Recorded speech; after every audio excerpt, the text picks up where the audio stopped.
This is Joshua chapter 24, verse 22.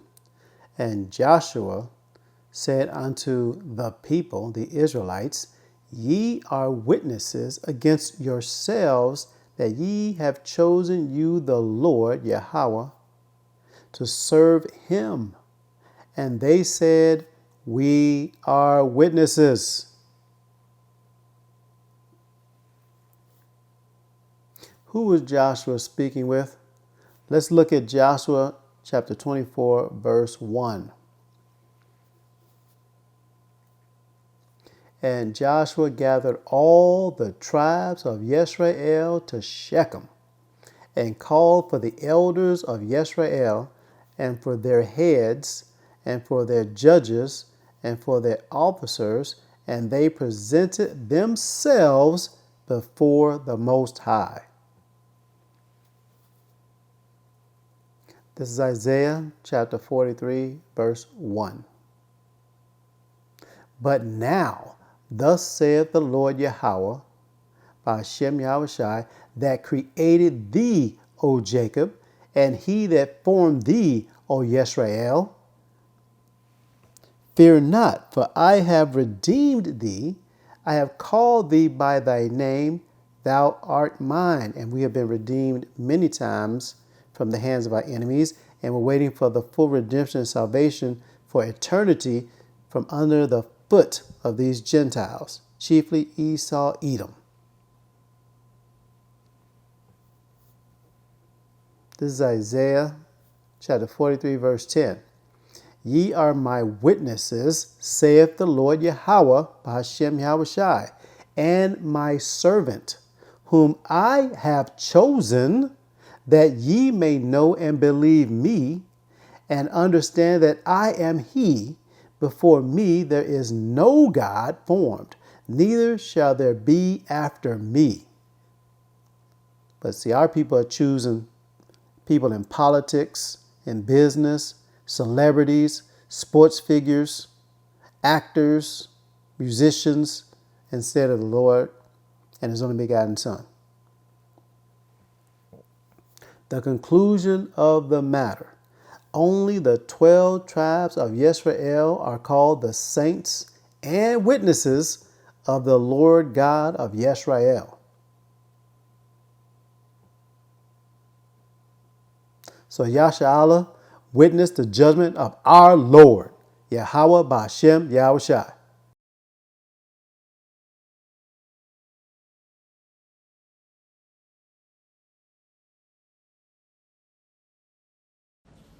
Have you ever played Jenga?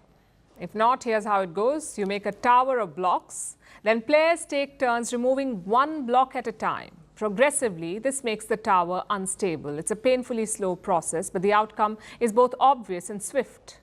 The tower crashes. And this is what the population crisis looks like.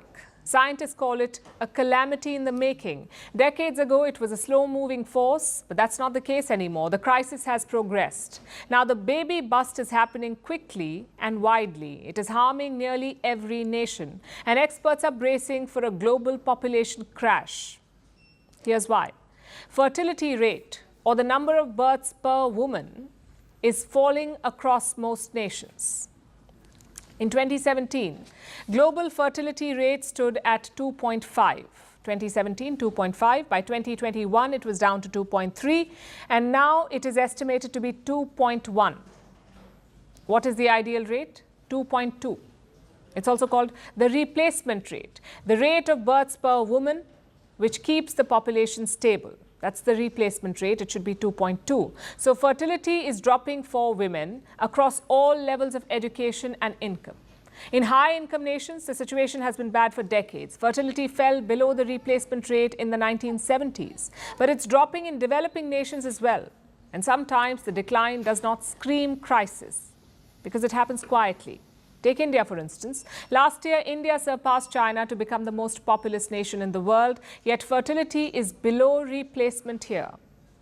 Or look at sub-Saharan Africa, which is home to countries like Zambia, Nigeria, and Somalia. It was once resistant to the fertility crisis. It was predicted that by the year 2100. By the end of the century, the region would account for 1 in every 2 children born in the world, but that too is changing. People are increasingly using contraception. So this is a global trend. Demographers say by the end of the century, most nations will see a dramatic drop in their population, and they will pay a huge economic price for it. Fewer people means lesser goods and services. So declining population means slower economic growth.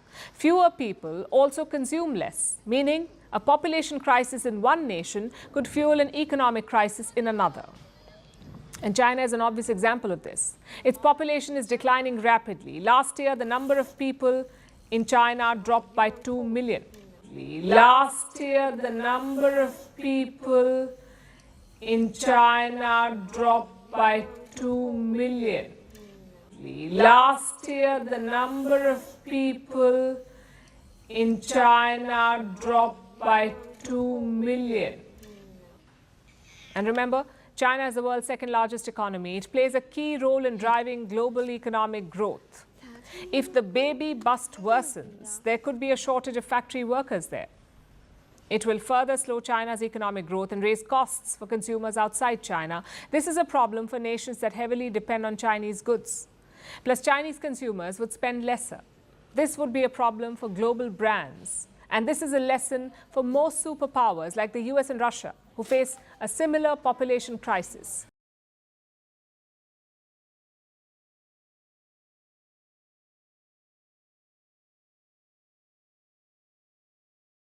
According to a study published in Nature Cities, a new online journal, the places that people live in the U.S. could change significantly over the next few decades. Scientists analyzed existing and projected population trends to identify how those changes could impact the climate, along with basic services like clean water, electricity, and transportation. And the authors didn't focus on why these population changes were happening. The purpose was to examine the ramifications for communities across the United States. So let's dig into it. Currently, 43% of cities are losing population. The Midwest has been hit the hardest in cities like Detroit, Cleveland, St. Louis, and another 40% of U.S. cities are gaining population, especially in communities throughout the South and West, like Charlotte and Dallas. Now, the study's authors also estimate that half of all U.S. cities will depopulate, at least somewhat, in the next 100 years. Places like Cincinnati, Toledo, Buffalo, Baltimore, Birmingham, and Baton Rouge. Now, those cities are expected to lose between 12 and 23% of their population. And those states with areas that will see the most population growth, well, those are in the South and the West, in states like Florida, Texas, and California. Researchers noted that some of the growth will actually be coming from more people moving to suburbs and areas immediately adjacent to a city. The study's authors also mentioned a commonality among cities in the North and the Midwest that are depopulating: income levels. Statistically, cities with lower median household income are the ones that are projected to depopulate. Now, this matters because basic goods and services are expected to get more expensive as fewer people are around to share the costs. Researchers also warn that there could be a deterioration of infrastructure and less access to essentials like affordable groceries as investments are deprioritized in shrinking communities. Now, the study's authors flag that these shifts could have major implications on the climate and quality of life. Those moving to more suburban places are more likely to have a car and use more space, fossil fuels, and other resources.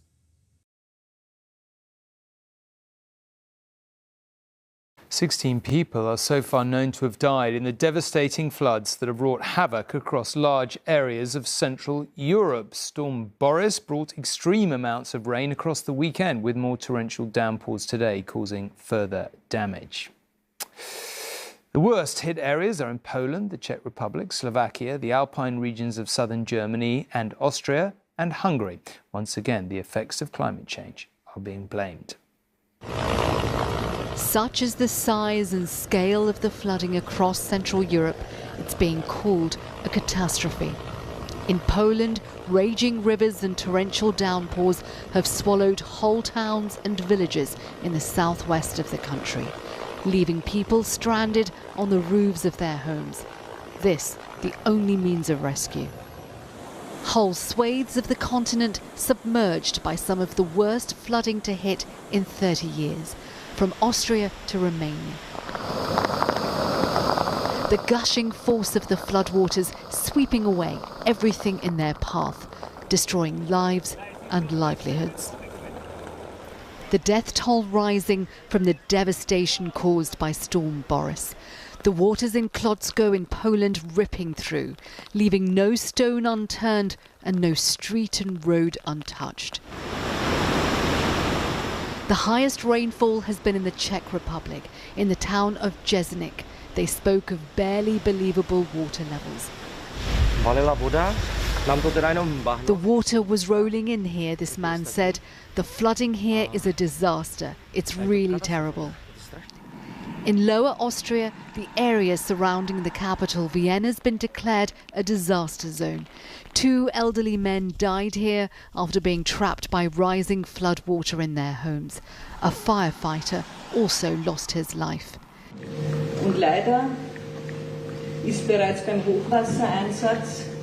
These are difficult, dramatic times, the regional governor said. The country and the people are under immense strain. And it could get worse in places before it gets better. More rain is expected today and tomorrow before drier conditions move in. And Storm Boris moves on. Italy next in its path.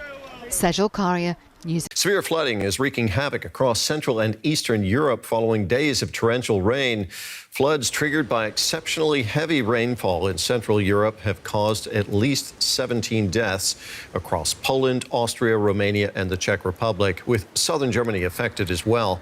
The flooding is the worst some regions have seen in more than 20 years. Tens of thousands have been forced to flee the rising waters. While some communities continue to clean up the mess left by the floods, others are preparing for the worst, with some rivers still spilling over and dikes threatening to burst, as they are in parts of Poland. Our team coverage continues on the ground with our reporter Marta Thor in the Polish city of Wrocław, which witnessed disastrous flooding in the late 90s. Witnessed disastrous flooding in the late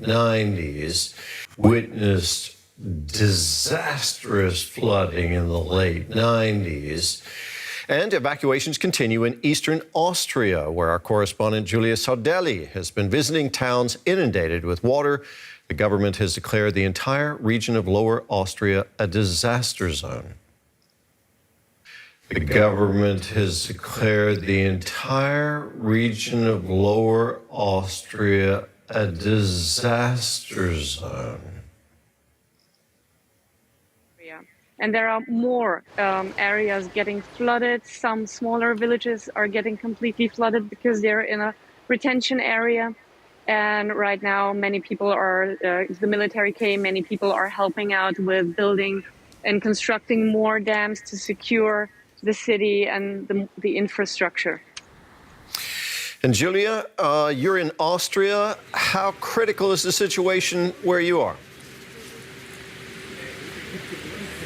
Well, we're currently in the small town of Moosbierbaum, and as you can see behind me, this is one of the main streets of the town, and it is currently completely flooded. Now, residents have told me that a dam a few kilometers down that way burst, and that led to all the water coming in, flowing here. They told me that the water was up to about 50 centimeters, and it went into people's cellars, it went into people's houses. Those houses over there, the ground floor, people live in there, so their ground floor with their kitchens and their living rooms have been flooded, and they can't yet really start cleaning up because, as you can see, there is still water here on the streets, and they don't have any power to be able to bring in pumps to pump out the water from their home, so they're kind of waiting now to see how that evolves. And over there, that's the main train station of the town. The tracks are completely covered in water. The train traffic has been stopped, and slowly firefighters and people are coming into the town to try to start helping with the cleanup here. Now, the flooding is impacting huge parts of Central and Eastern Europe. What are you hearing about developments further downstream in Slovakia, Hungary, and Romania, Julia?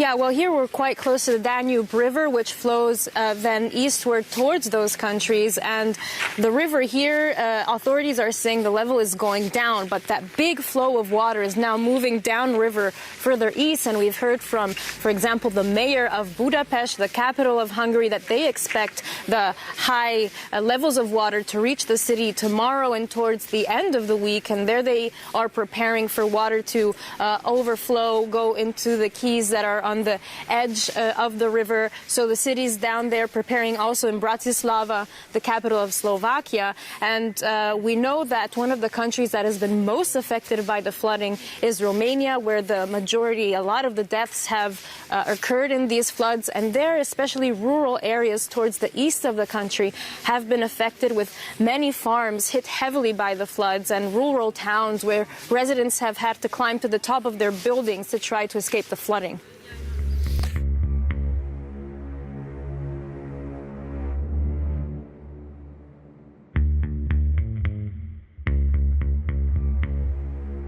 Sytuacja jest rzeczywiście ciągle bardzo dramatyczna w wielu miejscach. Państwo sami przecież informujecie to na okrągło przez całą dobę.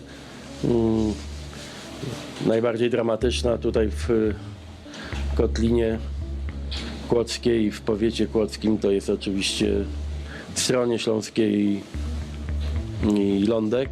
Mamy pierwszy stwierdzony zgon przez utonięcie. Tu na powiecie kłodzkim. W powiecie kłodzkim 1600 osób ewakuowano. To są przede wszystkim te takie lokalne ewakuacje, tak jak w Stroniu.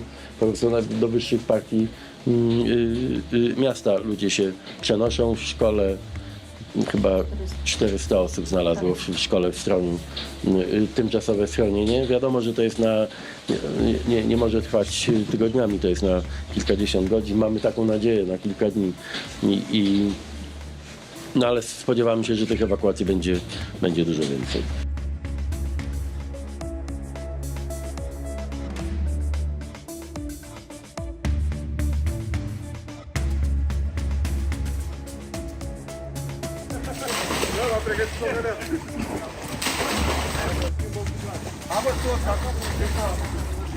Colegi la Progres Galați, am vrut să ne ajutăm un coleg care e inundat. Suntem vreo 14. După o să ne mutăm la alt coleg mai în față care e inundat și el. Sperăm până seara să fie de folos.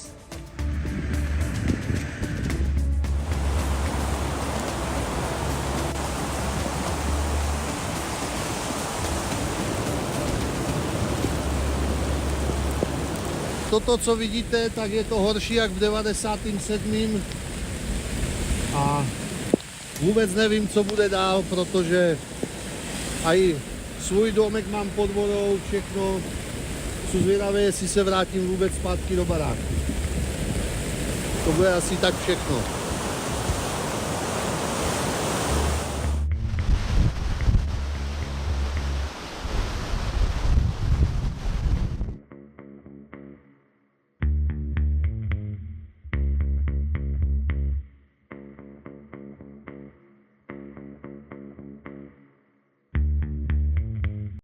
Well, there's also flooding in Central Europe. At least 19 people have died. The Czech Republic, Romania, Austria and Poland have over 5,000 troops deployed to support people there. The mayor of Nysa in southern Poland called on 40,000 residents to evacuate to higher ground. Heavy downpours have caused a lot of damage across the huge area where Storm Boris, bringing vast amounts of rain and snow over the weekend, has hit. There have been a lot of dramatic rescues. This was the moment that one person was winched to safety in Ostrava in the Czech Republic, the local river bursting its banks, flooding the area. And Polish police shared this footage on social media of one of their helicopters involved in a rescue, winching residents to safety. The rescues, the response, the clear-up, the preparations for more flooding continues. The storms are now also reaching Italy, where warnings for heavy rain, strong winds and floods have been issued for much of the country. Well, I'm joined by Dr. Gianluca Pescaroli, Associate Professor in Disaster Resilience at University College London. Thank you for joining us. What do you attribute the damage that we're seeing here in Europe and indeed across Myanmar? Obviously, climate change behind it, but could more be done to protect people? We see, for example, that the low probability high impact determinants that, for example, there were in the flood in Europe, certain particular weather conditions, or the interdependencies between what is happening in Myanmar, like flood causing mudslides, are becoming the norm. That there are some common vulnerabilities, or what we call in some of my projects, like Agile or Idumean, this common point of failure on which we need to prepare. So this common vulnerability includes the vulnerability of critical infrastructure, that when it's disrupted affects the recovery efforts and affects everything in society, from the capacity later on of enterprises and the private sector to recover, and the capacity of deal with effective evacuation and effective delivery. Okay. Thank you for this question. Look, this is very critical. We need to move. We were used to think all this as medium term. This is not medium term. This is happening now. So we need to proceed in different ways. And some of that are actually starting to be activated. One, we need to understand how to integrate better technology within an organization. So not just the technical part, but how to have procedures over which follows action. For example, we have a warning how this is going to be part of business continuity and organizational resilience. For example, the United Nations Office for Disaster Risk Reduction is going to release soon some universal KPIs to support the private sector on this. Other elements that we need to consider is new tools that start from the very basic exercise, like tabletop exercise done by local authorities, national authorities, such as